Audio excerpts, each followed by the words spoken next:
Well, good morning. How are we doing today? It's a beautiful day here in Alaska. Sunny, snow's melting finally, but we're still getting down to 10 degrees at night. But then we get up to 45 in the day. Birds are loving it. I'm trying to clear up a clogged up drain for the gray water coming out of the garage, basically the washing machine, because it got all frozen up. Interesting issues in the country. Stuff you got to take care of yourself. Which brings us to a big question about how are you going to do with your supply? Because if you haven't been paying attention to what the Strait of Hormuz being blocked really means to you and me as common citizens, you might want to read up on products related to oil/petroleum. So what are they? Let's take a look. Shall we? Well, major crude products, of course, we know are gasoline, diesel fuel, jet fuel, kerosene, heating oil, liquefied petroleum gas, heavy fuel oil, asphalt, bitumen, petroleum, petrochemical feedstocks, naphtha, ethylene, propylene, and benzene, which are used for making plastics and chemicals, lubricants, motor oils, and greases. Dang, that's something else I got to get on my run tomorrow. But here's the other stuff that's very, very important to you and me, especially if you use tubs a lot, especially if you use plastic garbage bags. And there are various ways to use plastic garbage bags. They're not just for carrying garbage, right? You use them for making planting snails. If you know what a planting snail is, basically you take out a strip of plastic, or you can use the actual bag that your compost or potting soil came in, moisten all the soil, lay it down in a thin layer, lay your seed or your little seedling in there on a single edge that goes along, roll it up, tie it or bind it, put it in a pot to hold it up straight, and then everything will grow up, but more importantly, the roots will grow down, and you benefit the plant, the vegetables, by having that rootstock coming in well. So you got plastics, toys, containers, packaging, furniture, synthetic materials, polyester, nylon, and acrylic fabrics, rubber, tires, shoe soles, beauty products, health and beauty products, pharmaceuticals, toothpaste, shampoo, petroleum jelly. It's not marked on here, but aspirin. Did you know that there's petroleum products are used in aspirin, aside from the other ingredients, the natural ingredients. And then you got fertilizers again, detergents, dyes, and paints.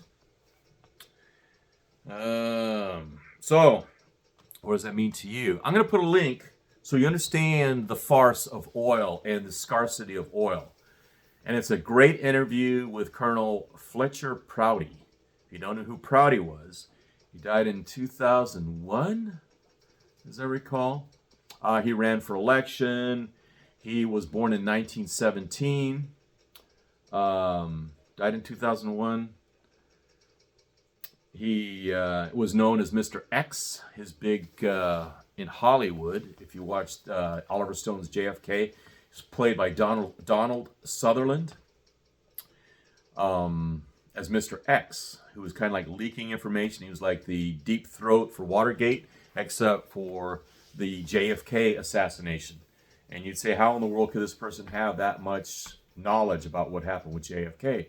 Well, he was way up in the clandestine services, to the point that because of his military clearances during the founding of the CIA, he had a higher clearance than Allen Dulles.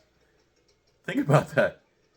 He had a higher clearance than Allen Dulles, and as a result of that, he was able to sit in on meetings that many people would not be allowed to sit in on. But one of the things that really got me was a conversation that he had when he went to a conference, because he was being invited to all these different conferences because of his title.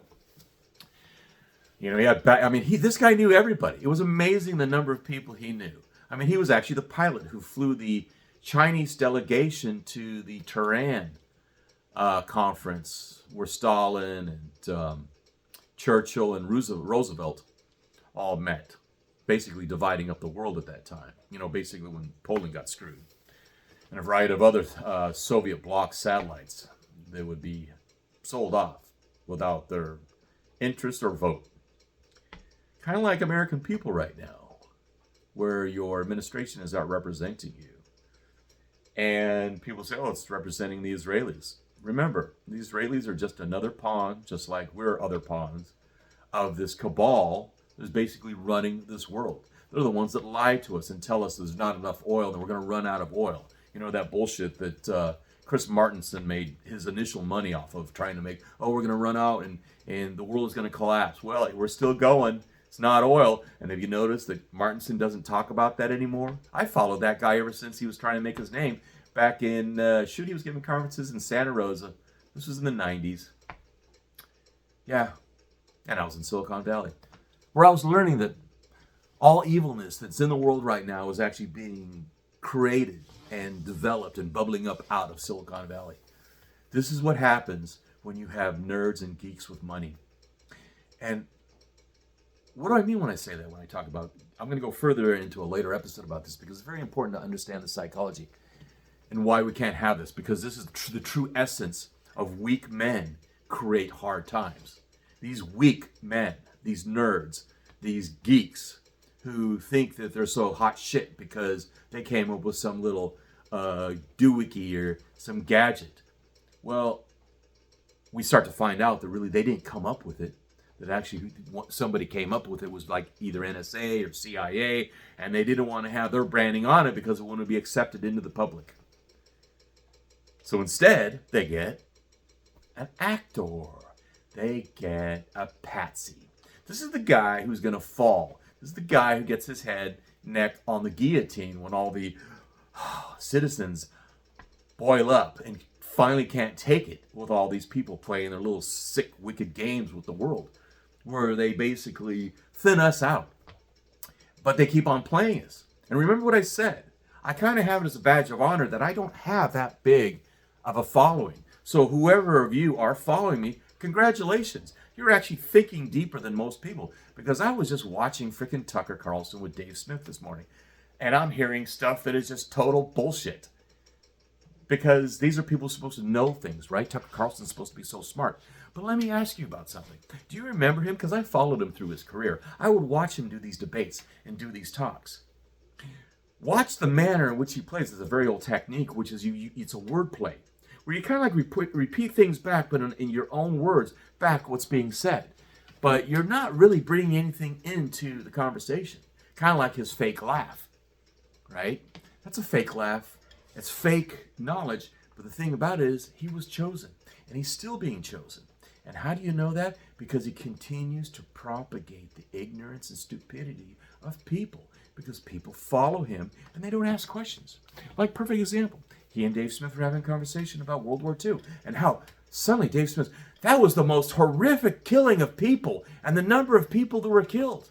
And I'm thinking to myself, you really don't understand war. I understand war. Let's go into wars of the past. We're talking pre-technology. We're talking, yes, the number, well, let's just go into... let's go into the ancient wars, and then we'll bring it back into World War II. And then you'll really understand how these wars are used in order to bring about the thinning of the population. Because when you look at the numbers of people who were killed in battle as combatants, it's very different from those who were killed as incidentals. Which is very interesting that if you look at the bombing that occurred in like Europe, and everybody talks about, Hitler was bombing London and all that kind of stuff and killing civilians. Do you know how many civilians were killed in Germany?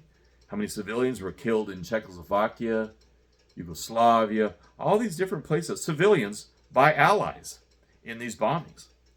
And the number is absolutely horrific in terms of how many were killed. Like if you go to the Battle of Cannae, there were 50,000 people, just off the top of my head.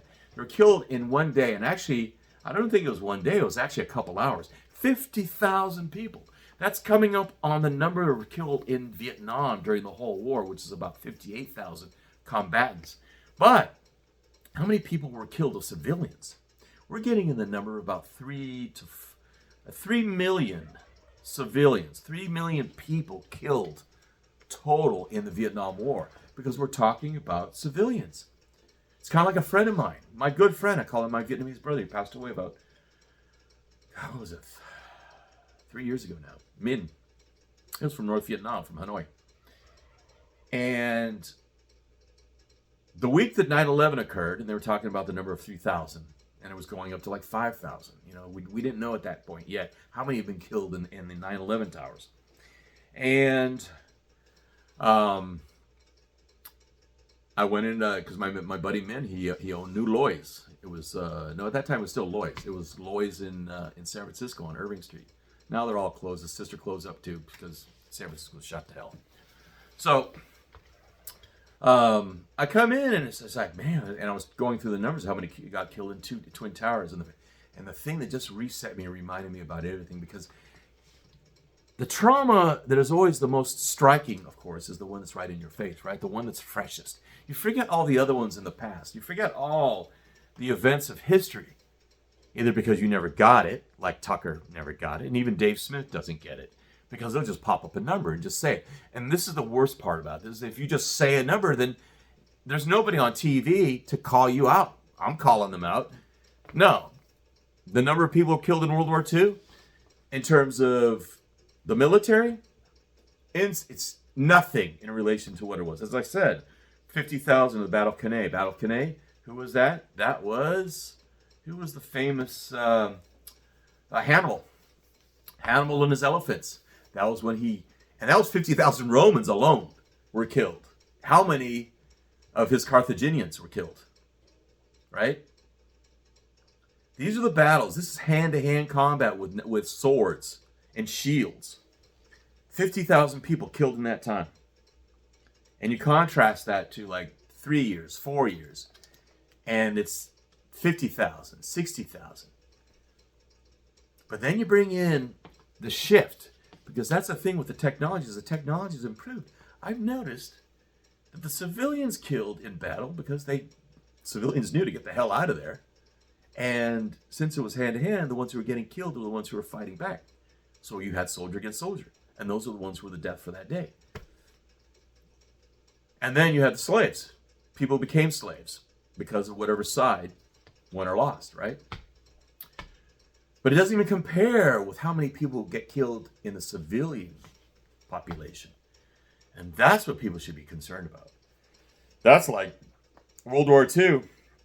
You compare about how many at World War II, 75 million total deaths. So civilian versus, so that's accounting for like civilians 60 to 70,000, 70%. I'd say it's 70 to 80% if you look at that number. China alone lost 20 million. Highest losses, yeah. The Russians, of course, the Soviets have always talked about that. They lost 26 to 27 million. But you know, a lot of those were actually killed by their own troops. They sacrificed them.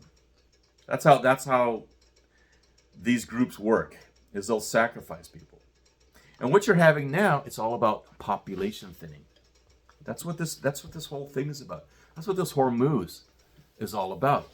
See what's going to be happening in the future. And the whole disgusting part about this is they'll come back and say, well, we don't have enough fuel. Anybody who knows anything knows that we have about 5 years of good, ready-to-go petroleum that's always in reserve. Not a military or government reserve. We're talking about the companies. The companies keep this in reserve. That's how they work. They would never let you have everything. If they gave you everything, they'd have nothing with which to continue to make money and wealth. That's how these people play. And if you know that, you need to be on top of it. I.e., when they were testing us on COVID, they got everybody to go buy toilet paper. So guess what people are going to be running for? I'm running for sure. I'm going to go get plastic garbage bags. I've got some. I've got a good enough, but is it really enough? This is when you start hoarding. This is when you start paying attention that why are your parents and grandparents hoarding? Why do they have like stacked up cans, jars of food that they canned? And they always had it there. And then they would always have to tell themselves, oh, we better use this just to keep it fresh and moving along. Even though it could almost last forever if you canned something properly. As long as the seal was right, it wasn't bouncy on top on the lid, you're good. Flavor might change, like pickles change if you do your own. That's why you want to go through pickles. Don't stay with them for about more than 2 years. But right now, you're gonna, even though we know that there's no limit of oil, the United States has more than enough oil. Even here's another point for up here in Alaska, which is insane. This is what they've done to try and make people more reliant on the outside world. That's why they made us more reliant on Arabia. We have refiners. We had refineries, like up by Fairbanks. There was a military refinery to be able to take the oil that was being brought out, that was being sent down the pipeline. It could have been refined right there. And I'm wondering, do they totally dismantle it? Or do they have it hidden and ready to go when we do have an actual emergency? We have no emergency right now. What we have right now is a planned economic play the pawn game of getting people all freaked out. And then, hopefully, if you create a shortage, you start taking down the population, either through civil war or because people don't know how to cook, people don't know how to plant, people don't know how to live on their own, they don't know how to support themselves because they've always been relying on Uncle Sugar. And Uncle Sugar, when Uncle Sugar doesn't have any more sugar to give, what's going to happen with that? That means all you guys who got your government checks, and I mean all you, not people who are unemployed. I'm talking about people who have retirement checks. Because remember, who's become the biggest employer in the United States? It's the government. There's no private industry anymore that is employing people in the manner that it was before, where you could actually take your check and then you could actually vote your conscience. Because you didn't have to worry about whether the government was going to give you money. You voted because you thought that was what was best for the country overall. People don't do that now. People do it now where it's like, oh, well, I'm going to stick with this. That's why people stay with Democrats, because Democrats are always believing about having a social system where you're given money. Then there's the other one, which is, okay, well, we got to be defended by the country. So then they vote Republican. But people continue to ignore the facts, but you're seeing it in your face right now because they continue to do the same things. They're all doing the same thing. They're continuing to get us in these constant wars because the people who pay their checks, the people who bribe them, lobbying, which would be easy to take care of. You just have a limit. Everybody is allowed to have $1 million for the whole country. That's it. It's easy to get $1 million. And you just have that. Boom. Shoot. If you did that, there would be no way for them to get in. And you do term limits.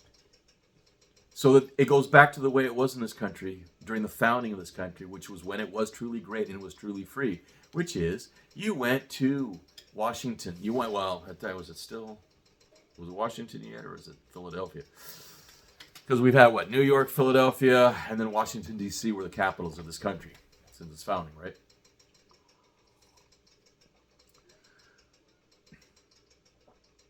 If we can bring this country back to what it was, which will be very, very hard because it's going to be very, very uncomfortable. But if you see what's happening right now and understand that the reason America became great was it was a wealth redistribution from the UK. The powers that be, the City of London, moved the wealth and invested it in the United States. So what was a former enemy, they absorbed us back in through investment. Are you going to say no to the guy who's just invested in your company called DuPont, making gunpowder? Huh? Think about all these companies that were made great. Investment from the UK. Some actually started by their own, but were beholden to England even before we did the paint's dry on the Constitution and the Bill of Rights and the Declaration, right? That's how fast the bankers got in to the United States, and people don't really understand it. Mainly as a quote guidance. Even with Alexander Hamilton, when he created the central bank, he didn't create it in the manner that Abraham Lincoln did, or that Andrew Jackson had tried to keep it. Totally independent.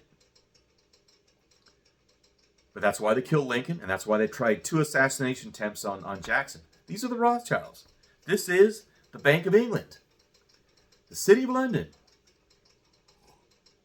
And how did that start? It was a wealth distribution. Where did that wealth come from? It came from Holland, from the Dutch. The Dutch were the first empire. They became extremely wealthy through the trade in Indonesia and down in Southeast Asia. The spice route, bringing it back. But they weren't good at naval defense.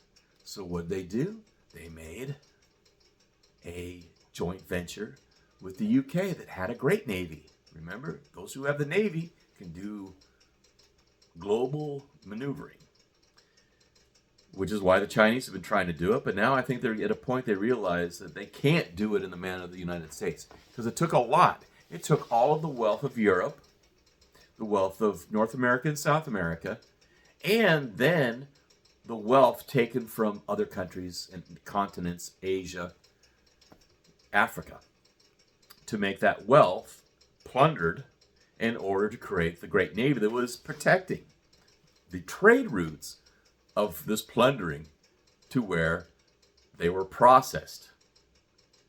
Okay? This is how this game is played. This is how these people get wealthy. And this is how people get suckered into this, like, oh, well, we're fighting for our country. You're not fighting for any country. You're just fighting to die. That's the view. And really what it comes down to, they're just trying to get you to freaking die so that they can get you out of the way and thin everybody out, because they have too many slaves right now. And what's important, and this is the thing that I was talking about before, the quote wealthy. The wealthy need to understand that there are too many chiefs for these people, because you did get wealthy and you enjoyed it, but you're not part of the club. See, that's the thing. Just like George Carlin said, if you're not part of the club, you're kind of out. And it doesn't matter how much money you have. There are people who try to buy themselves in. Thiel's one. Elon's another. But these people are chosen. Remember? These people are chosen to be the representatives of these entities. Who are the people who sit in the boardroom meetings? They're the ones who are dictating to Thiel about how to run this and this and this and this. And then he comes out and he's a showman. Just like Trump is a showman. The idea that he was on a reality show should tell you everything you need to know about this guy.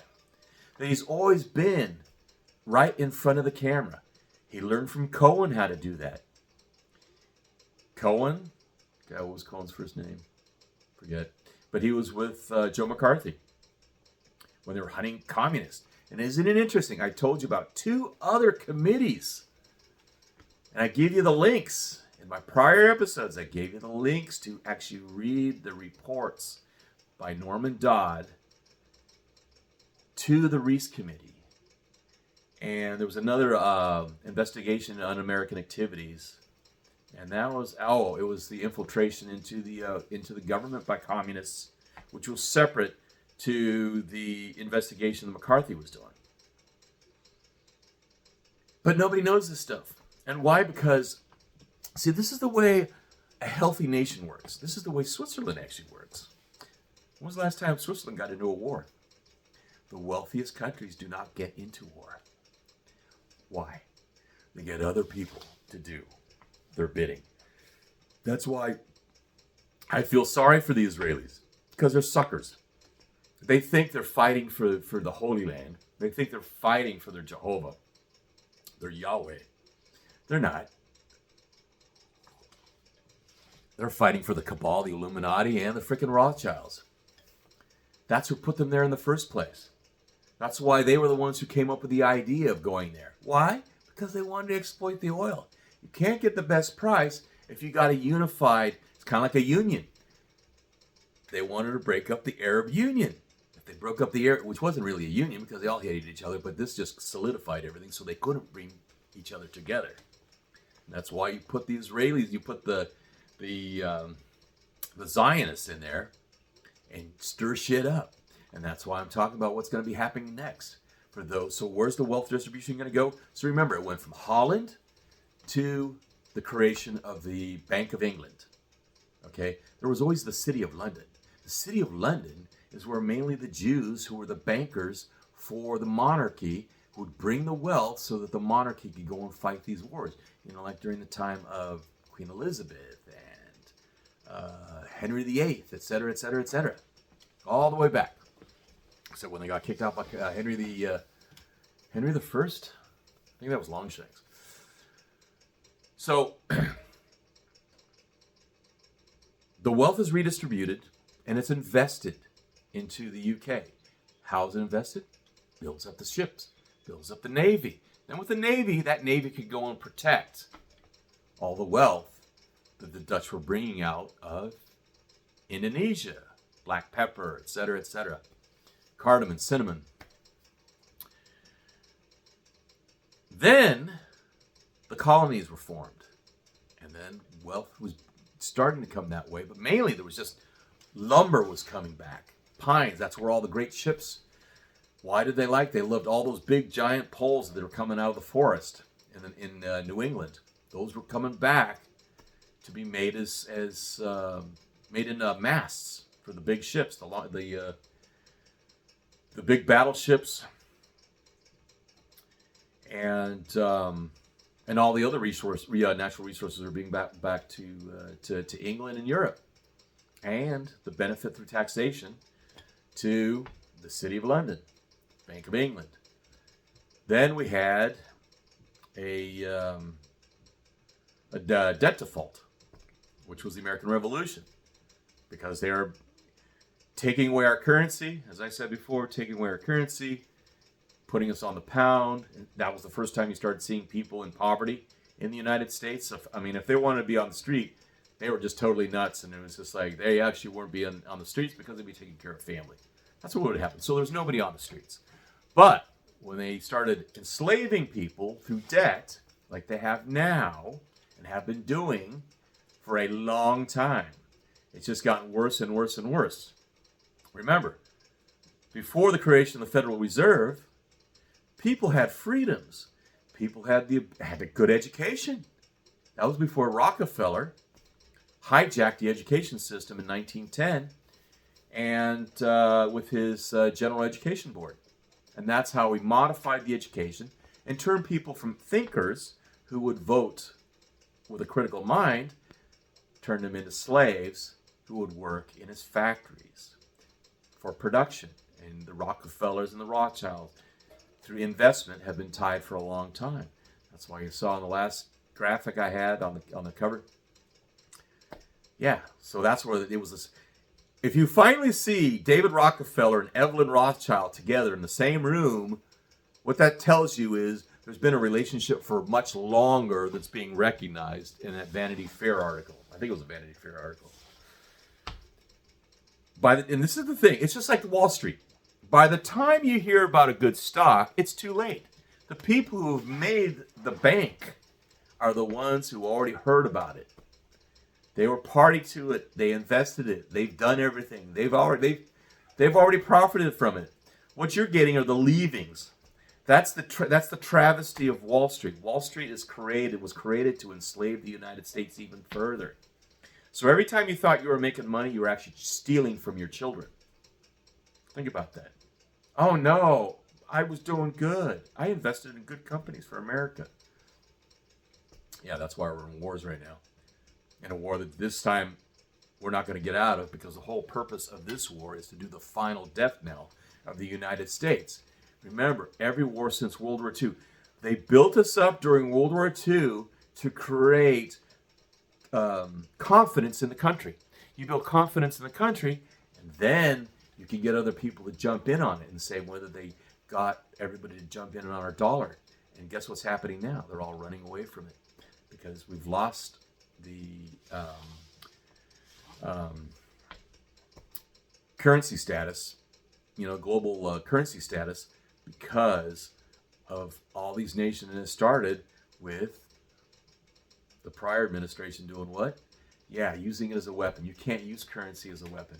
In the same way, you can do that with paper money. You can't do that with gold. You can't do that with silver. Why? Because you can't. You can't control gold and silver except physically. Paper money is just a representation of what fiat currency is in a computer. It's just numbers. And they make up these numbers. And the money is actually created, quote, the money is created when you actually go into debt. That's when they are actually taking your time, your energy, your work. And that's how they steal from you. See, in the old days, you would pay for somebody with gold. You would pay them with silver. Or in China, you'd pay with copper until they went to silver because it was lighter and easier to carry more of it. And the way they get people is they get people through convenience. That's why I do things that people will say, why are you still doing it? Why are you still splitting 10 cord of wood with an axe? When I have a splitter. I have an electric splitter. And I probably will, because I'm getting older. You know, I'm 62 years old. But I do that because I am 62 years old and I can still split 10 cord of wood. And it's a meditative process for me. I get to think about things while I'm splitting wood. I buck them up with a chainsaw, buck up the logs with a chainsaw, and then I split them with an axe. But I do that because if something happens, I still have the wherewithal to do it without having an electric splitter or a gas splitter. It's kind of like the same reason I don't have a slide rule, but I have my E6B, you know, as a pilot, I still have my E6B, and I will run through that. It's actually a slide rule. It's a circular slide rule. When I was in university, I still had a professor in chemistry. This blows me away, who taught us how to use slide rules.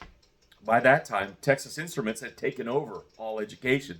So all you had to do was punch buttons on a Texas Instruments calculator and do your mathematic calculations, right? Calculus, algebra. God, what are the other ones? Yeah, man.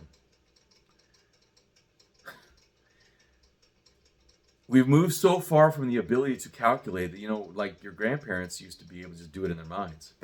Okay, it floors you when you talk to kids and you just say, okay, like, so you calculate a number, you go, bup, bup, bup, bup, bup. And the kids will look at you, how did you do that? Like you're a magician or a wizard. And it's like, it's a skill that was taught. It's a skill that's no longer taught because they automatically want to get you through the school and get you out. They don't want you thinking, because if you think, you start asking questions. You start asking questions about, like, why does Tucker talk, but he's not really saying anything? Because he knows how to play words. I got to find that video because I watched him as a kid with his dad. And that's where he learned to do it. He was talking to himself. Kids that talk to themselves can become very good at debate and talking later, or in acting, or doing radio. They talk to themselves. And as they talk to themselves, they're answering themselves. And so you're playing this game back and forth. But you're not really expressing anything. You're just playing this game.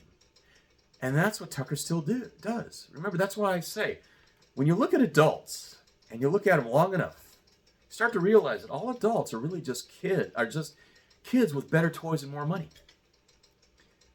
Unless there's some major growth of development. And this is why I find nerds and geeks with money so terrifying. Because there are people who are very intelligent would be considered geeks and nerds when they were younger, right? Pre-Bill Gates. And they were thought of to be just very intelligent people. Like, you know, I would look at Einstein. So let's say at Einstein, because he was a prior generation. I look at Einstein, but I wouldn't call him a nerd. I wouldn't call him a geek. But he has that quality of someone who was very thinking and would calculate all this kind of stuff, which people say, oh, that's kind of nerdy, right? But the thing is, he developed. Psychologically, he developed into an adult. But the nerds that you have, like the Peter Thiels and the Bill Gates, they didn't develop. And partly it's because they were chosen. So they had this amount of wealth. So they showed a promise. But the promise stops there.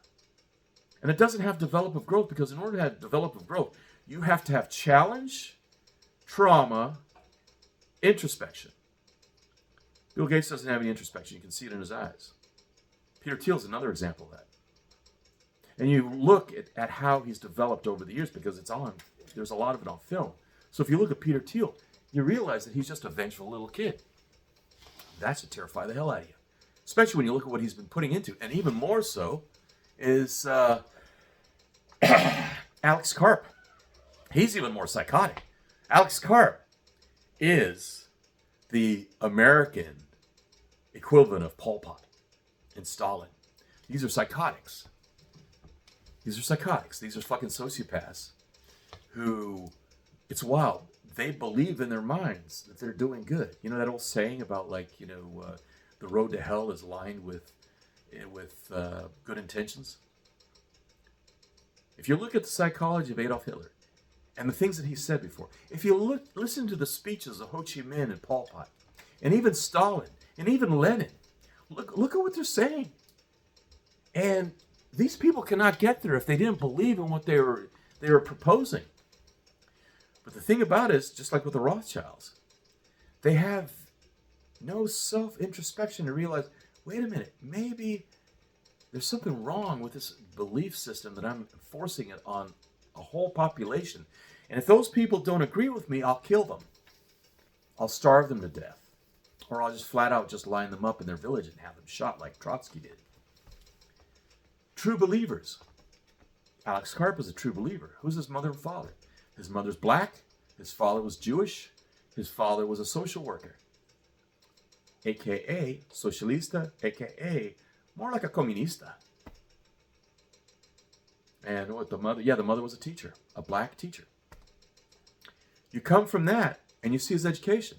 Nothing related to technology, but everything related to theology, law, belief systems. It's all theology. If you really look, it's just these are various theologies. They just don't have God involved in it. It has their own gods that they've made up in their minds. And that's what gives them this godlike complex, that they think that they can go out and kill people and they actually make it look good. Just like in that little mini online board meeting that he had, where he's talking about, Palantir is freaking going to kill it, is doing a great job of killing. This is the kid who was the son of a social worker and a teacher.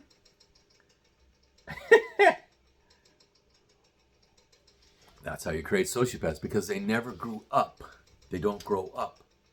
And what are kids that don't grow up, but they physically look like adults? These are the soft men. Tucker Carlson is a soft man. Dave Smith are soft men. They debate. They do talks. They don't realize that when talking is over, violence follows. But what they're good at, these kinds of people, is they get other people to do the violence for them. And the way they do that is by jacking them up. So that's why I'm asking you to think critically when you watch people like Sean Ryan. Sean Ryan's just an idiot. And we'll go into that and I'll show you exactly how. I actually went through our interaction on Instagram back and forth when I thought we were being friendly and he was going to have me on his show, until I realized he was just a total dumb shit. And somebody who would go in the military who tells me that, I went into the military because people like you, Vietnam vets, and I come back and say, wait a minute, do you know how old I am? Yeah, I was in prison in Vietnam, but not during the full-on active war. I was during the aftermarket, the after party, which was in the 80s. That's when I got thrown in prison. And it stopped him because he couldn't calculate the idea. Why did he see me in fatigues and in battle BDUs and battle dress? I was going into combat because that was El Salvador. That was Central America, Reagan's secret war.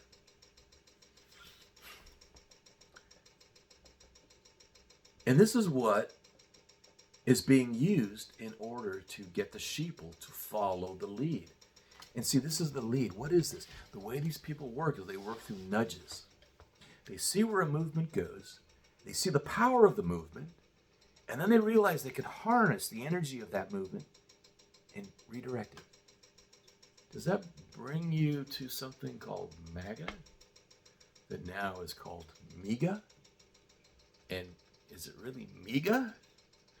because the Israelis are getting pounded. So it must not be for making Israel great again either. And they're all running from Tel Aviv. So what is it? It's redirection. It's chaos. That's why I'm concerned, because I'm half South American. I'm half Ecuadorian. Ecuador will actually survive a little bit longer than Peru, Chile, Argentina, Uruguay, Paraguay. Paraguay might freaking hold. I got some combat buddies, Salvadorans, were in Paraguay. That's the only place they could get to just get away from all the commie bullshit that took over Latin America. But even then, we'll see what happens.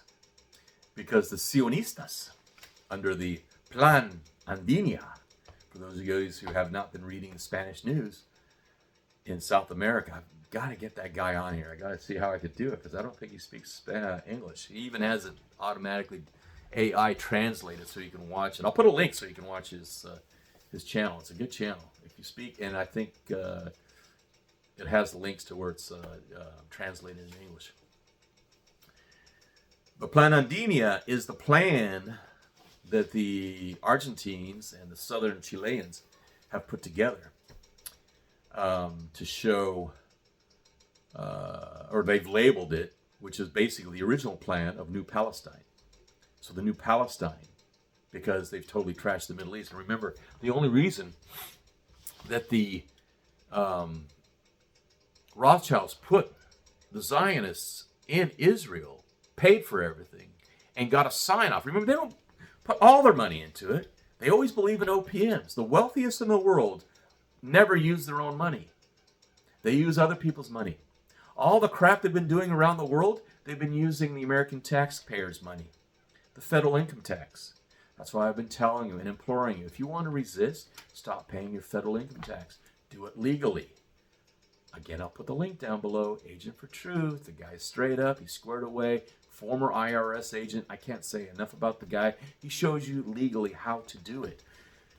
You can't get the money you paid, because if you do, then that would bring you into, you perjured yourself, because that's what will happen in court. But from the point on of filling out your form to the IRS, where you state exempt, because you don't know for last year, you don't know for this year, and you don't know for it next year, which, as far as I know, all Americans qualify for that, because there is no law that says you have to pay federal. It's a voluntary act. State tax is different, because remember, state rules are supposed to be above federal, and that's a very important distinction. That's also why you should be very choosy on where you live. That's why I live in Alaska, and I no longer live in California or Oregon, or I sad to say even Idaho, because they have this way about going from state to state because people don't want to do anything about it. They don't want to get involved. Well, if you don't get involved in your elections, which now part of the election is you got to make sure that you can't have lobbyists going in there and buying out your elected officials, because if they do, then your elections don't matter. Your vote does not matter. That has to be reeled in. And the question is, how is that going to happen? You have unique people like Thomas Massey. He's one man.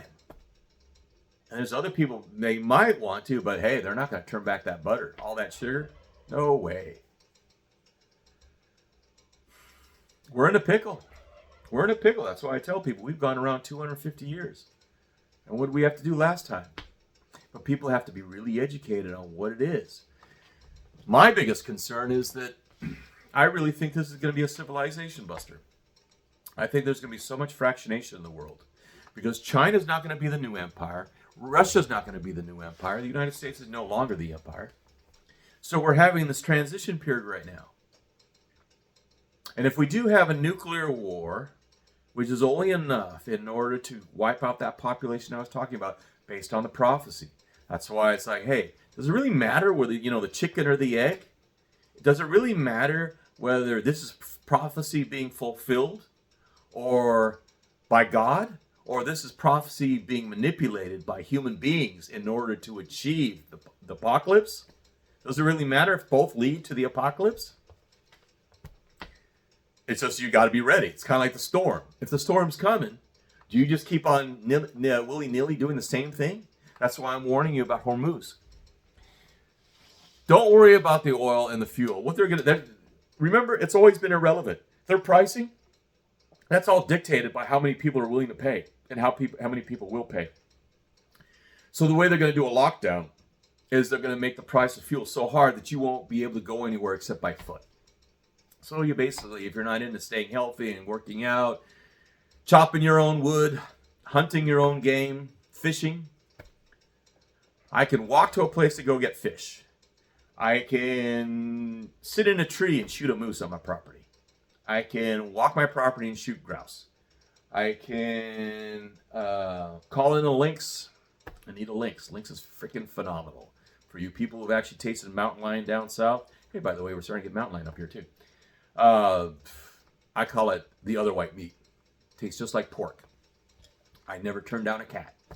Yeah, is it a Lao thing? Chinese thing? Well, maybe. Oh, raven just flew by. I got this little game going back and forth between the ravens. They're trying to grab my chicken and turkey and goose feed because it's wintertime. In the rest of the year, they go off and there's a lot of carrion out that they can go and feed on. But in the winter, they collect around the property and they just wait for after I fed all my birds because I like to free roam, even in the snow. I'll still free roam so they can get out and get away from each other. You don't want to keep them in the pen, but you also got to watch out for predators. The ravens not that bad. As a matter of fact, they actually chase hawks away. So think about that. They chase hawks away, and if you don't have any chicks around, everything's cool. But you start getting chicks in the spring, and then the mama hens, there become issues, and that's why I always make sure that the ravens go away for the summer until the chickens are of size. Just an idea if you have a homestead and you want to take care of things. So this thinning is based on the idea, and that's why they train people not to think about, oh, how should I prepare for this? I don't want to act like my grandparents because my grandparents went through hell, is a thought in a lot of people when they went through the Great Depression. But this is how they run the game. Look at every big war that we've had, especially since World War I. What happens? There's an economic depression. Then there's the big battle of thinning. But people are already thinning. Then there's the war. And then there's the abundance after the war. This is going to be a big question because we've reached such a level of affluence in this time period. This could be a civilization buster because we don't get that rebuff, that boost of abundance after this war. Mainly because this war is just crazy. This war is in a different manner. It's I think what's happened in the same way, it's each generation is not as strong and clear thinking as the prior generation. It's not just among the sheeple. It's also amongst the cabal. That's why they've been doing stupid things. And when you do stupid things and you start reacting out of fear, then it gets really scary. That's why they've been ramping up stuff. You notice things are happening faster. Stuff that would take 10 years is now taking a year or months to happen. In terms of modifying the population to do this or that, get a war going in Iran. What's going to happen? Oh, let's block off Hormuz. Why would you have that happen? And then to freak out the not so wealthy. Because the not so wealthy, they went to Dubai. They plopped down their money thinking they were going to be safe there. Because, hey, it's Arabia. But they didn't follow my warning. Food, water, shelter, security, community. You take out the desalination plants, boom, your water's gone. Community is falling. Your security's already been breached. You might have some food left. Some shelters have been blown up.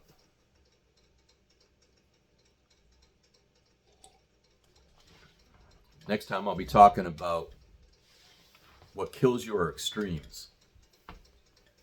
Right? So here I'm in Alaska. Oh my God, it's so cold. But if you're used to the cold, it's not that bad. But if you're in Florida and you have all this beautiful sunny, and then suddenly you get this freak storm that comes down and kills all your oranges and freezes all your pipes because your pipes are laying on top, as compared to what we do here is we bury our pipes 4 feet down. What happens? That's when people die. That's when populations are affected. That's why if you're going to bug out to a place, you want to, in terms of poverty, you actually want to go to the places that have a high level of poverty now. Why? What's going to be shocking to the United States as the economic collapse occurs is pretty depressing stuff if you live in the modern world in the West. Because if you had such a level of affluence that was created by all this plundering from around the world and brought to the West, to Europe, to North America, even parts of Mexico, parts of Argentina, that when you have the economic collapse, the extreme shift from affluence to a level of poverty that will be at least as bad as the Great Depression or worse is what's going to have the most effect on populations. Populations thinning out. It's going to be wild. That's why if you're going to bug out, maybe Indonesia, Borneo,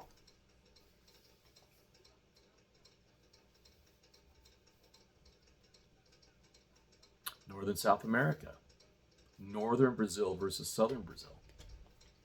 Southern Brazil is much more affluent than Northern Brazil. And that's for a reason. Culturally, it's two different kinds of cultures in North Brazil versus Southern Brazil. In the same way that Northern United States versus Southern United States. It used to be more extreme. And it was actually conditioned by the temperature and the environment and the heat and the mugginess, in the same way that Northern South America is different from Southern South America. Where Argentina was known for aviation even before the United States in its advances. They're big into flying as a pilot. I know that. I study this kind of stuff. But why did they not succeed in the way that the United States did? Investment of this cabal. The money went that way. It didn't go down that way. And then also the controlling of the media. That's why I talk about getting my book on the reality TV industry. I'll put it down. Read that book. It's not just about the reality TV industry. So you want to be a reality TV star. It's about how the media has been used to attack you and to lead you down these roads like sheeple. That's why I was just totally disheartened when I read a fan say, wow, because of shows like Treasure Quest Snake Island, I don't have to read a history book. I was like, wow. So basically, media has fulfilled John D. Rockefeller's dream of dumbing down the American populace so that you'll only have the wealthy elite on top and all us slaves down below. All us, as I said in my previous episode, all us niggas out on the plantation. That's what they want. Doesn't matter color. Slavery is colorblind. And the slave masters are also colorblind. It's whoever fits the title, whoever fits the position that is needed by the cabal. That's why you have people like Peter Thiel do the song and dance. That's why you have Donald Trump do the song and dance. They have specific jobs. And they hijacked. Show promise. J.D. Vance. It's going to be terrifying if he comes in. Who's in charge of him? Peter Thiel. And who's in charge of Peter Thiel? You should be asking these questions. Where does the benefit go? This is what used to be taught in the school system before 1910. Who benefits? That's not being taught anymore. One of the most important things of critical thinking is who benefits. And who does not benefit? There's another question to ask. Who's the one who pays the fiddler? Who's the one who brought the fiddler in? If you ask yourself these questions, you're going to be way ahead of the game. And asking yourself, I give you a list of what are oil products. Go online and Google. Use AI in a manner that's useful. Ask it, if I am out of these products lines, how long will it take for resupply to come? If diesel is affected. Remember, the war is not affecting the oil production or the oil transfer. What it's doing, remember, it's all about charades. It's enabling the oil companies to say, oh, we have less oil because of the Strait of Hormuz. Oh, we have less oil because the fields in Iraq are on fire and we can't access them. These are charades. These are lies. It's a world of lies right now. And these people are playing the game so well, and they're using the useful idiots like Tucker Carlson, Dave Smith. They think that they're doing good, but they're not asking the right questions. They don't even know the history. As I showed you, the idea that World War II was the most horrific killing of people? Bullshit. Civilians it is. But killing soldier to soldier? No way. That's how it's become palatable. That's why people don't have as much of an aversion to war as we used to. It's okay, well, we're going to go and get rid of the Muslims. Oh, but doesn't that fulfill the prophecy then? That you hear these rabbis talking about, that they get the Christians killing the Muslims, and once we thin each other out, like they're really hoping for that big nuclear exchange, then they'll be the ones on top. And if they're down in Patagonia under the Plan Andina, they could do it. And what do you do if you feel powerless? What do you do if you feel powerless about this? People make it. Think about how bad it was in Europe at the end of World War II. How bad was it in Cambodia? People got through the killing fields. How did they do that? I know, it's freaking horrific to think that there could be killing fields in the United States if this goes the plan that it's pushing for. When you have an insanity amongst people and they don't question about things, it's like that. But was it 22 Cells at Nuremberg by Kelly, Dr. Kelly? That's that new movie, Nuremberg, with Russell Crowe playing Göring. Yeah. The one who wrote that book, he committed suicide, took cyanide, just like freaking Göring. But he came out with a book that basically stated that could have happened in the United States. It can happen anywhere. It's a human psychology. It's a mass human psychology where the sheep will have fangs. And they'll kill people. Oh, and then they say it wasn't my fault. It was not my fault. I was just following orders. People are going to be saying that. They said it during freaking COVID. They've already done it. COVID already proved 22 cells at Nuremberg. Question is, how can you educate people? How can you share information with people? That's what I'm always telling you. Like and subscribe, but also share. Share this to your Facebook group. Show them that I'm asking them questions so that I can ask them directly the question and say, what can you do? And then you say, well, what do you think what Cork said? Wow, I never thought about it that way. Good. And then, what's an answer? I would love to hear more answers. I've got my answer. I've done it. I saw what was happening in 2008 when I came back from my teaching, consulting with contract with the South Korean Army. I saw what happened in San Francisco in 2008. I said, I'm getting the fuck out of here. Because I knew I couldn't feed myself. Oh, unless I had like a little city block garden. Yeah, so I'd have to be a vegetarian. Well, or live off pigeons on the apartment rooftop. No way. Whew. And people ask, well, how can you get land? Do you know you can get land from BLM? There are old histories that go all the way back to the Civil War. You should look into them. It's amazing what you can do. Those laws and acts are still valid in the United States. And other countries have the same thing. Something similar. It's the idea that if you really, really, really want land, you might not be able to do it by yourself, but you can come together. And remember what I told you about community. Communities are going to make it. Whether it's just your community of neighbors or country folk living down a country road, like in our situation. I know everybody along my country road. I also know who the frickin' meth heads are, too. We'll see what happens when that goes down.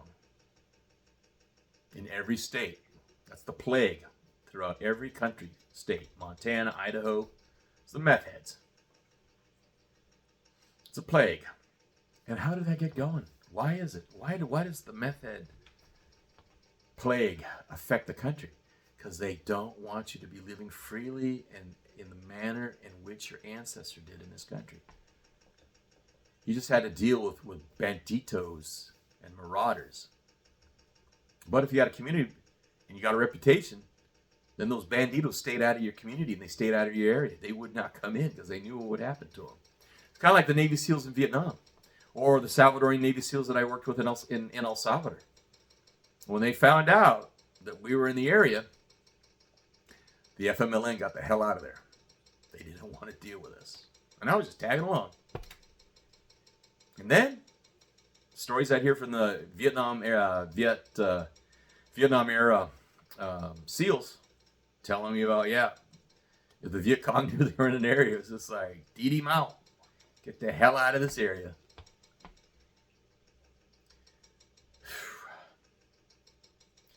Responsibility. That's the only key to getting through this. Because what have they been doing repeatedly? They've been trying to take responsibilities away from the people. And it's easy. Because responsibility, just like a kid, doesn't want to be responsible, just wants to have fun. That's why if you notice in communities, and now it's really, what are the big channels? It's the freaking college girl in freaking bikinis at the beach in Cancun with all her girlfriends. Or there's like the Ukrainian hottie in Ibiza. They've got freaking millions in followers. And they're making money. They're making great money. So the pain pleasure principle is working fantastically. There is no pain. It's all pleasure. All they got to do is walk down a beach and get their boyfriend or their girlfriend to take some videos and post it on YouTube or TikTok or Instagram. And they got millions of followers. You got millions of followers like that. Boom. They're an advertisement for anybody who's willing to pay. And what happens is it creates the illusion that everybody can have their little fantasy that they can be part of that, even if they can't. Or they couldn't even imagine being out there with how much money they make or the lifestyle that they come from or what they're already locked into. The key is look at who you are, see at your skills, understand your skills, build upon them, focus on what's coming. What's coming is a thinning. It's going to be either a violent one or it's going to be a very dismal one, which is everybody just acts like a sheeple. They stay in the rooms like the Chinese did, and they die during COVID. That was a test, and the Chinese failed. And even then, it didn't put that much of a dent. There's still a bunch of Chinese, but it showed the psychology of that type of person. So don't you think within the time period since COVID that they worked on it? It's kind of like, people thinking, whoa, they didn't understand how quickly the Iranians could attack Israel and just pound the hell out of them or pound all the GCC. Because they've been practicing for 40 years. If we were going to take out Iran, when was the best time to have done it? Yeah, right after we got the hostages back from the embassy. Boom, done. It would have happened then. Not when they've had time to continue to build and get creative and strategize and go through models over and over and over again. So why is this happening? Because the intention is to destroy the United States. This is part of prophecy. This is part of strategy. And if people continue to act like sheeple and they still keep on hoping that Trump is going to pull us out when he's actually the one leading us in. God, what's that? What do they call those horses? Yeah, in the Old West, you'd mark down in there. Probably you guys would remember or know. It's a horse that's trained to go into a pack of Mustangs, wild-range Mustangs, and then get those horses to follow and bring them into the corral. God, I forgot the name of it. It's a pretty good name, but that's what Trump is. He's leading all the Mustangs right into the corral, but they're not Mustangs; they're sheeple. And they'll say, "Oh, well, you're not MAGA, you're MEGA." No, they're not even MEGA, because MEGA is not freaking helping Israel. Do you think Israelis? I mean, shoot, they've had a free ride from us since their founding. We pay for everything in Israel. Your tax dollars have been paying everything. Free medical, free homes, free education, free partying in Thailand where they can be depicted as assholes on TikTok videos. And then they wonder why no other country wants them to come in. Because they act like fucking arrogant. It's not the idea that it's Jewish. They're just spoiled assholes. That's not religious based. That's just fucking human psychology when you have a society that never had to work for themselves. They never had to fight for themselves. And pounding and genociding freaking unarmed civilians in Gaza, that's not war. They're getting war now. And I'm waiting to see what happens if there's an actual mano a mano between IDF and the IGRC. That's going to be interesting. None of this like little sniping and assassination crap. No, full on fighting. Like the stuff we had in El Salvador. Like the stuff that happened in Vietnam. Like the Battle of Quezon. Or the Battle of Yadang. Or freaking, what was the other ones? Oh, or Saigon. Shit, when I was a kid. I was fighting in the streets. Or like in friggin' El Salvador when we were fighting in the streets in San Salvador. Every major town in El Salvador. We had the same thing in 89. That was a bad couple of weeks. Yeah. Always got to be aware of what's happening on your property. Oh, speaking of which, I've got a deal for you. So I showed you my AR that my buddy made over at Hunter Rifle Works. Go check him out. I'll put his link. He will build you one too. But look at this deal right here. Huh. Buis. Backup iron sights. So you gotta move from your scope. You can just go down to your iron sights. Boom, boom. $25 on Amazon. And these are good. I'll put a link if you want one. Huh. So now my wolf rifle is ready. A little bit after season. The pelt might still be good, but I still have to do a paint job.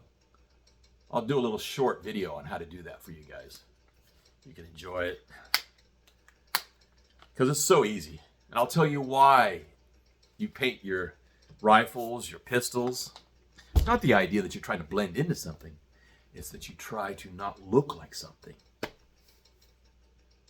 That's why I paint my rifles. Especially these types of rifles. Because if you have to bring them up, and it's a self-defense move, the shifts of colors and patterns. See, the eye, during shock, during extreme, if you see a rifle come up, your eye immediately sees that rifle, or a pistol, sees that pistol, recognizes it as a pistol immediately. That's kind of like, primitive man, our ancestors walking through the forest of the savannah. We get conditioned. If we see eyes and it's a tiger, we immediately respond at the eyes and run, and that's how our genetics carry through, is because that was the one that made it. The other one just stood there and looked at the eyes and got eaten. Same thing with weapons. If they don't recognize what the weapon is immediately, you have that moment. It's just like in an ambush. If you're caught in an ambush, there's two things you do. You immediately begin firing, and there's the other thing that's actually, I want to talk about the Heyoka. Because you know who the chosen people really are? They're the Heyoka. If you understand Cheyenne or Lakota, like my people, the Heyoka is a contrarian. Sometimes it's good to be a contrarian. Like in a situation where you get ambushed. Because the automatic response is to run away from the fire. But actually, that's where you get pushed into the kill box and you get blown up with claymores. Or whatever booby traps they got set up. Or another flank. But you know there's fire coming from one area. So whatever's on the other side is probably the safest area. So that's actually where you run. You run into the fire. Doesn't make sense. But I can tell you from experience, it works. And that's what you're going to have to be thinking about right now. If the chosen people, the synagogue of Satan, the Rothschilds, are doing some very evil contrarian things, a la Epstein files have revealed, what can you do to be contrarian to where they're trying to push you into a kill box? Get yourself out of the kill box. Don't go into the kill box. Do everything you can to get out of it. And then if you do that, you might actually be able to switch the tables quickly around and be shooting the people who tried to ambush you in the back while they're still laying on the ground. Think about that. On that note, Hormuz and you. Very important to understand. What's coming in the next 3 weeks? What's happening in the next 3 weeks? How they're playing you with the media, telling you things that you don't need to know, and they're just using it in order to distract you. But then they're not telling you the things that you do need to know. Like Tel Aviv is being evacuated. Everybody's running out of there. And if they aren't running out of there, it's because the government's trying to keep them there.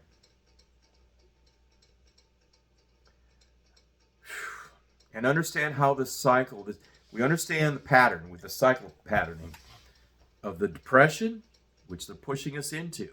And they're trying to, they do the depression so that they can get more recruits to go in the military.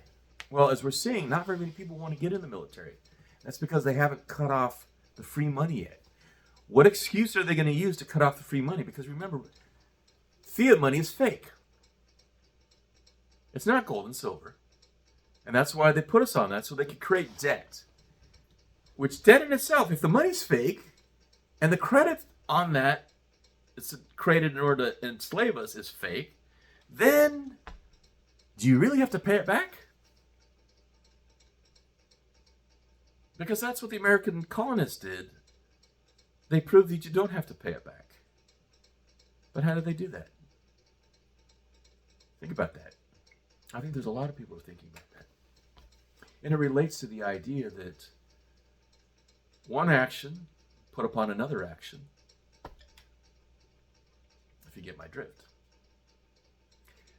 We are being pushed into that arena. The question is, are we being pushed into the kill box? Or are we getting ready to turn around against the ambush? Because we're in an ambush right now. The ambush is the realization that there's only a uniparty. That the uniparty is beholding to the managers, not the CEO. Remember, I told you the Israelis are not the CEO. They're just the managers. Just like Jared Kushner is the manager of Trump. And Steve Witkoff is a manager. These are managers. I mean, how in the world did they become the people who go off to Russia and all these other countries in order to negotiate, and they have no negotiating skills or background?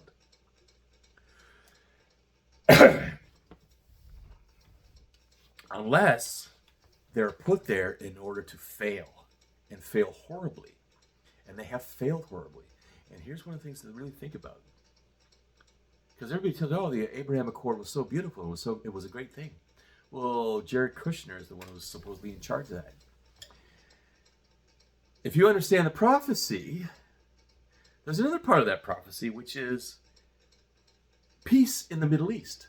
First there will be peace in the Middle East, and then the apocalypse will come.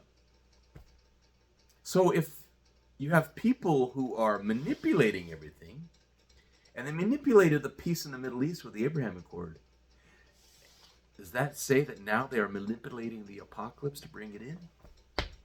Because remember, as a Jewish friend of mine said, how can you say that these atheist Zionists are pushing for the apocalypse? And I say, because you don't have to believe in apocalypse in order to achieve the apocalypse if your intention is to thin out the population of people who are not part of your group. Because remember, they want to have the whole world to themselves. And that includes using Jews to do this. Because they're the sacrifice. This is a cult. It's a death cult. It's the Cabal cult. It's the Baal cult. Which is they sacrifice.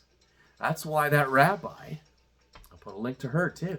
She was talking about how all these wars, they were actually sacrifices to this God. Just like the sacrificing of the lamb. Or when God had said, was it Abraham said, please bring me your son. And he said, oh, you don't have to do it. But the other cult said, no, you do have to do it. And so they kept on doing it. But it was other people's sons and daughters that they would sacrifice. This is the sickness that is now in charge of this world. And hopefully what's going to happen is there will be a shift and there will be a restart. But it's only going to happen when people wake up fully. That's obviously, if you've heard about what the whole idea about the age of Aquarius, we've come into the age of Aquarius. I think we were in the age of Pisces, and people are talking about that. That by coming into the age of Aquarius, that we are now becoming more and more enlightened. We're becoming more awake. We're starting to see things for what they are. It's like those of us who have actually been in the world of covert and understand the stories, like Eisenhower. And POW shot down over Korea that were never returned, and Eisenhower knew this, but he didn't want to have the American people know this because he knew that the American people would just be infuriated and would push for full-on war, which would mean that we get into a nuclear war with Russia. So Eisenhower kept us from getting into a nuclear war with Russia by keeping secret that American pilots shot over Korea during the Korean War, were put on trains and sent to Moscow for interrogation. And that's the reason that it started off, it was some ungodly number. It was like 10 MiGs. I think it was either 10 MiGs or 3 MiGs. No, it's 10 MiGs. 10 MiGs for every U.S. aircraft shot down over Korea at the beginning of the war. But by the end of the war, it was a 1-to-1 ratio. The only way you get that is by getting pilots, interrogating them, and find out about tactics, modify for those tactics, and then continue to do that. Same thing happened in Vietnam. Changing of tactics. Beginning of the war in relation to the end of the war. That's how you know things have been changing. And people say, oh, well, they're just modifying, they're watching. If you're getting all your planes shot down, you don't have enough people to come back, bring back the information to modify your strategies and your tactics. But if you have shot down pilots and you bring them back, and then when you're done with them and you can't, if the other country's not going to recognize them, you can't have them stay around, so then you execute them. That's how the game is. That's why when I was in Central America, I have a standing rule that I would not be taken prisoner again. Because I knew from my experience in Vietnam and all the stuff I learned about what happened to the POWs that were lost in Vietnam. They were used as chits, and then when the negotiation didn't come to fore, adios. Think about that. To be in prison your whole life and then just be executed in the end. Sucks. That's why I can't have conversations with people who still, they fly the MIA, POW MIA flag for Vietnam. And I'm going, dude, do you really understand what happened? Do you really understand what happened? You would never let your children go to war again until it was very clear in a foreign country. Wars, if you're fighting for your country, are fought on your own soil or at the borders of your soil. That's where they're really fought. When you go to other countries, you're building an empire. And that's why every war that we've had since the Spanish-American War has been the building of empire. Spanish-American War was the first war of building the American empire and went through, and they would change it. First, it was just remember the Maine. Oh, then we find out about the Maine. False flag. It was actually a boiler. And actually, who did make that boiler blow up? Okay, they said it was a mine. It wasn't a mine. Spanish mine. It wasn't a Spanish mine. Just the boiler blew up. That was the USS Maine. Spanish-American War. So every war we've been in that's been building the empire has been started by a false flag. Every freaking one. Are you going to tell me that 9/11 was so different? Oh, no, that was the only one? Because I know for a fact that World War II was started that way. I know for a fact that World War I was started that way. This is pawns in the game. I'll put another link for that book. You should go and read it. It tells you everything you need to know about how these guys play this game. When we make the separation, and that's why they're freaking out right now, is that more and more people are like you and me who understand this and know this, have read the books, understand what's really happening. That's what they're afraid of. But, it's like a cornered animal. Watch out. When they get cornered, they get really, really aggressive. The question is whether the sheeple stop being sheeple, remember they're citizens, if you live in a democratic country, in a democratic republic, and you have power because of the Constitution that's supposed to protect you, which means that you have a Second Amendment. If you have a Constitution that has no Second Amendment, so that the people can be just as armed as the military, you have no free country. And that's why they're trying to take us down. That's why they're trying to disarm Canada right now. And I'm happy to say Canadians say bullshit. Because 98% have not turned in their ARs? More power to you. Stay strong. I'm praying for you. I hope you do not turn in your guns, because when you do, you're going to be in the same pickle that Australia is, and New Zealand. I was just talking to a Kiwi buddy of mine. He was telling me how they all had ARs, and they all got turned in. And then what happened? Oh, then they had mandatory freaking vaccines. Whoops. How did that happen? Oh, and if you didn't, you had to go to the concentration camps. And who were the ones who started the first concentration camps? It wasn't the Germans. It was the Brits in South Africa, where they took Boer families, all the Afrikaans, and put their whole families basically in starvation conditions, while their husbands and sons were still fighting on horseback. The commandos, the real commandos, the first commandos. If you know a little bit about South African history. History is important. What's happened in other countries is now happening in the United States. What's happened in South America is happening in South America, happened in the Middle East. So picture Patagonia. It's 1947, Israel. Palestine. It's 1947, 1948. What you're going to have, it's not just going to be fires. You're going to have more attacks. You're going to actually start having terrorist actions by Israelis. Just like Ben Gurion back in the day when he was a young man. And he was going out and assassinating people. Him and his teams. What was the name of that group? I forget. But everything is a circle. They play this game over and over. They just rehash it. It's like taking the wash. You get a new set of clothes. You get them dirty. You put them in the wash. And you get a new set of clean clothes. Well, that's what the cabal's doing. They're just redoing it again. The big question is, do we have a civilization buster? Go and watch some of Graham Hancock's videos on Netflix if you got it, or just Google Graham Hancock and look into civilizations. Lost civilizations. Why are they lost? I see the perfect ingredients happening right now, where you have insanity. Oh, and generational conflict too. All this stuff. This is where I also get pissed off with Tucker. He feeds right into it. Oh, it's all the boomers. And then he says his father's not a boomer. He doesn't understand the history. The boomers were not the post-war children. The boomers actually start at the beginning of the war. His dad was born during the war. So his dad was a boomer. That's why his psychology of his dad, the things that he did, the girls that he dated, the woman that he married, the things that he did, those were boomers.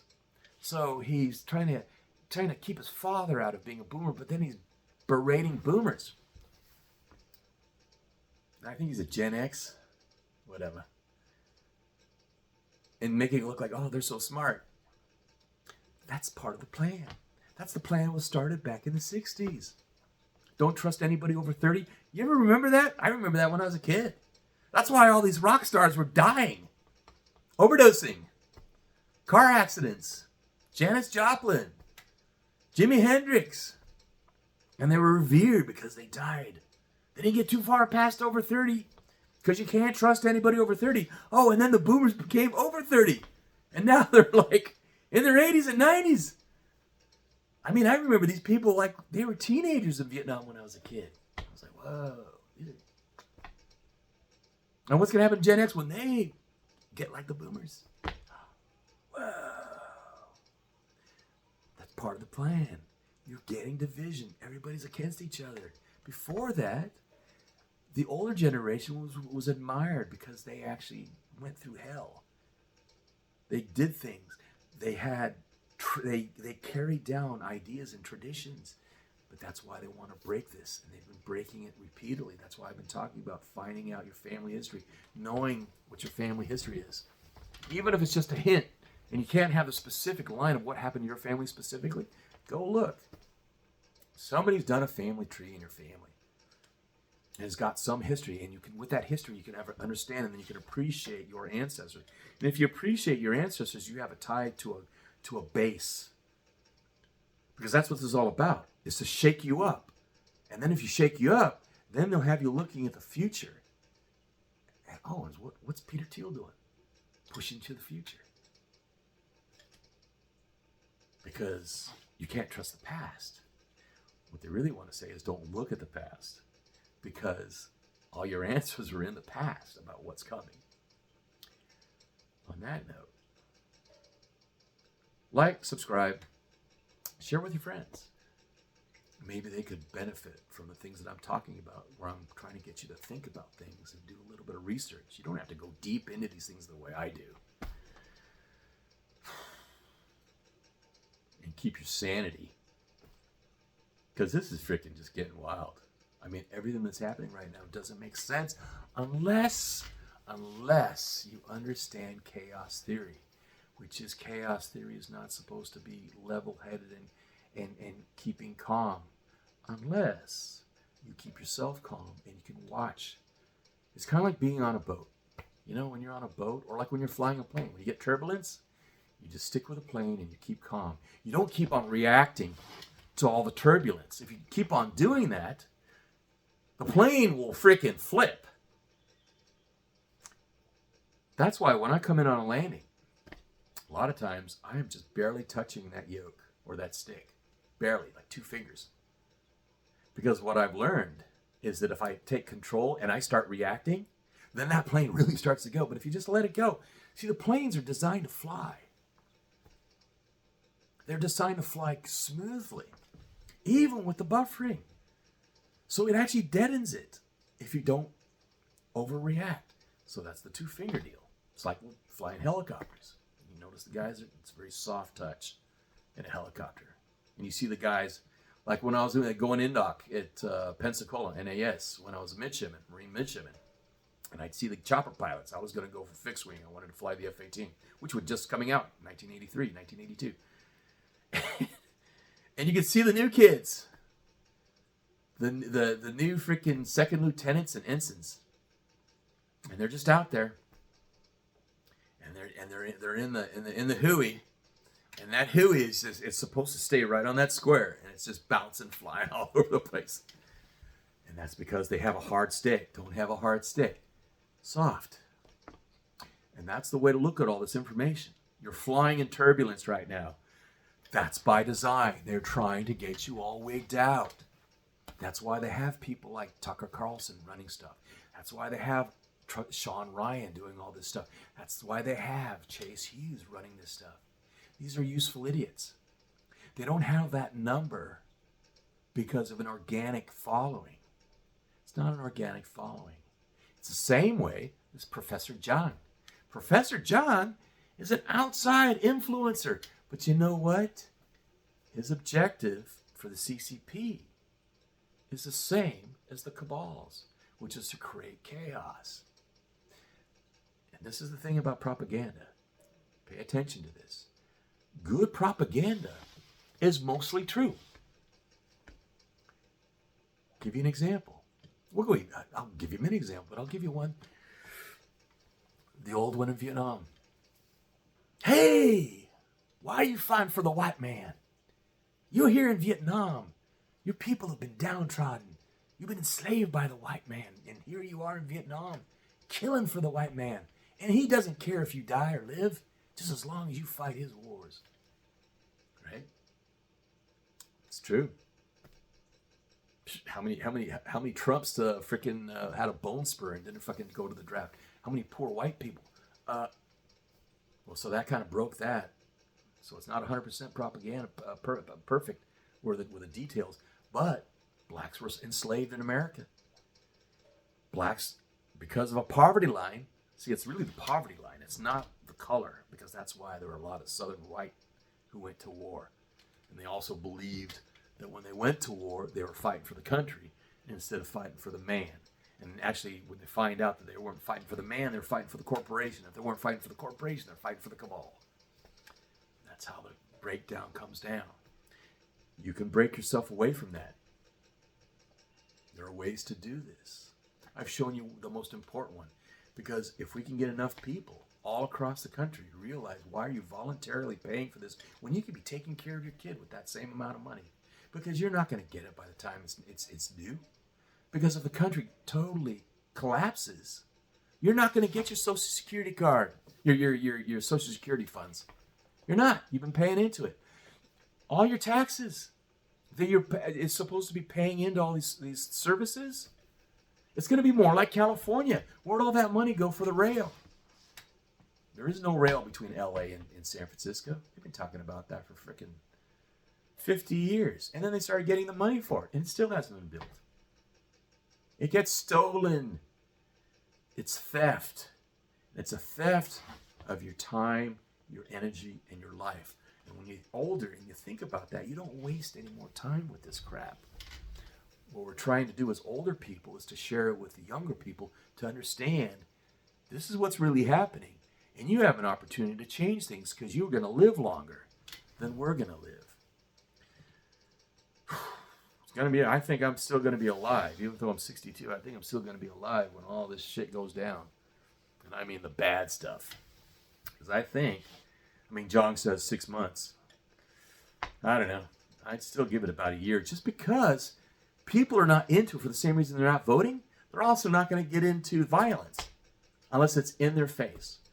But now here's one of the things that Jan did talk about. Michael Jan, he just posted about it today. He's saying that they're going to grab all these military.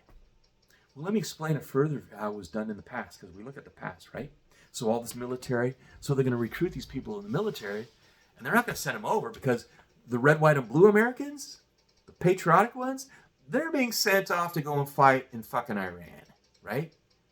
Those are the ones who would have stayed here and said, no, we're not going to shoot Americans. But all these illegals were brought in, hey, if you want citizenship and stay here, all you got to do is a year or 2 years in the military, and then they get them in. But they don't have allegiance because they didn't come here to be Americans. They came here for a free ride. And they'll look at getting into the military as a free ride. And when they're given the opportunity to do that, they'll jump on it because the only other opportunity after that is to be kicked out of the country. Guess what? It's been done in this country before. You ever heard of the Hessians? Do you know what the reputation of the Hessians were? Remember the Boston Massacre? Who was the ones doing the shooting? Hessians. Were they even British? They were Germans. So when you have another people in the military of your nation against your own people, it's a lot easier for them to kill your own people than it is to kill their own people, right? That's why they do that. That's why they're under the Biden administration. Remember, it's uniparty. So they're trying to do all these games. That's why they're getting ready to move sheriffs around. because sheriffs are loyal to their community. And they're actually the best line of offense right now when you've got a federal government that is no way protecting you. It's doing everything right now to endanger you and has been doing this since, let's see now. Yeah, probably since Vietnam. Because we had Vietnam, and then we had Vietnam II that I was in. And what kind of weapons were the FMLN using? Oh, they're using all the M16s and law rockets and M79s that we left. No, not laws. But the M79s, they got shipped to Managua. And then they got brought in. I showed you that picture where I was doing interdiction on that Boston Whaler with the 50 caliber on the front and the two M60s on the back and the law rockets and the M79s. We come in like a squadron and come in a squadron and hit these boats and open up on them, trying to sink them before they could get to the pangas, to the longboats. There was smuggling the arms and ammunition onto the beach. That Reagan had some high altitude videography being shot with a FLIR probably of the ammunition and all the supplies being brought up the beach. So each one leads to the next, leads to the next, leads to the next. That's how they play these things. They take advantage of one, they move it.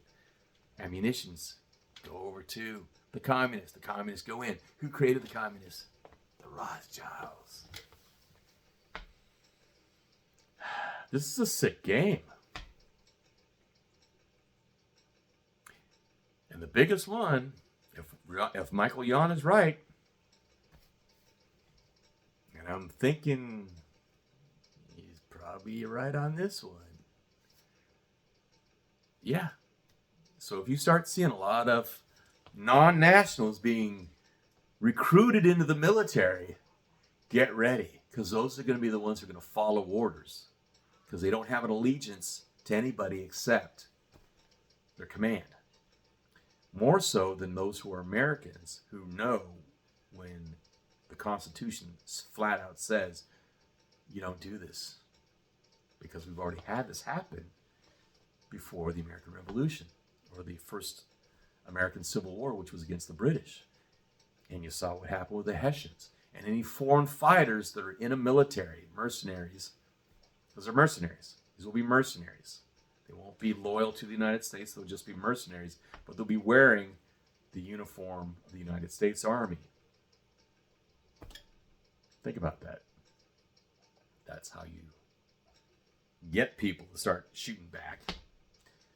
And remember, the Rothschilds don't care what side wins. They'll always own the side because they'll buy into that side unless the side is on guard.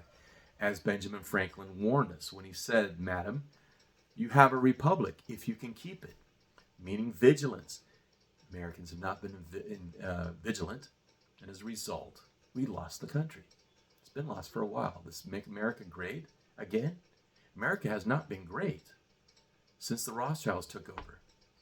And they first took over with the creation of the first central bank. Even though you think the central bank was separate, they were advisors to Alexander Hamilton. It'd be one thing if Alexander Hamilton just ran it by himself, but he didn't. And then you had the situation when August Belmont came in, and then that started bringing in the other bank under, what was his name? Johnson, Andrew Johnson, the president right after, he was the VP. No, he wasn't VP.